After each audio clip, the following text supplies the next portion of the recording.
میرے پاکستانیوں، ناموس رسالت کا علم، کلمہ حق کا علم، دنیا کی بڑی بڑی طاقتوں کی آنکھوں میں آنکھیں ڈالنا.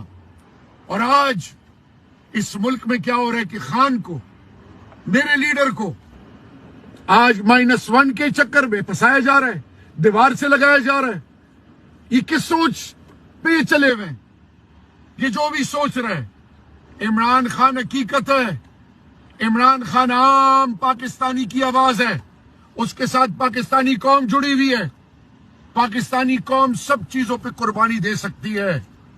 پاکستانی قوم اللہ اللہ کے محبوب، اس دھرتی ماں فوج پاکستان، اور پھر عمران خان پر کبھی سودے بازی نہیں دے سکتی. عمران خان دلوں میں بستا ہے.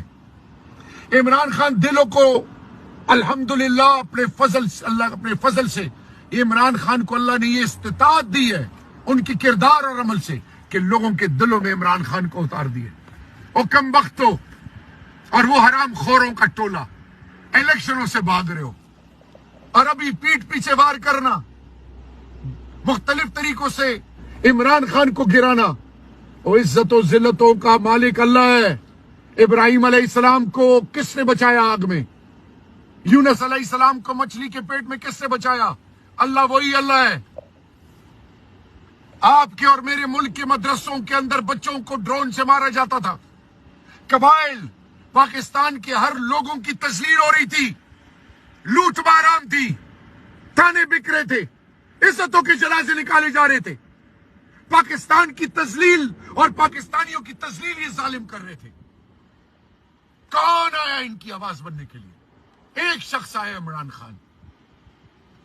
عمران خان نے اپنا سب کچھ قربان کیا میرے اور آپ کے مستقبل اور آنے والی نسلوں کے لیے. میرے پاکستانیوں، موقع آیا ہوا ہے. خان یاد رکھو، مصر کی حالت دیکھ لو، اخوان المسلمین کیا ہوا اس کے ساتھ، کس کے اشاروں پہ جا رہے ابھی؟ اسرائیل کو تسلیم کرنا.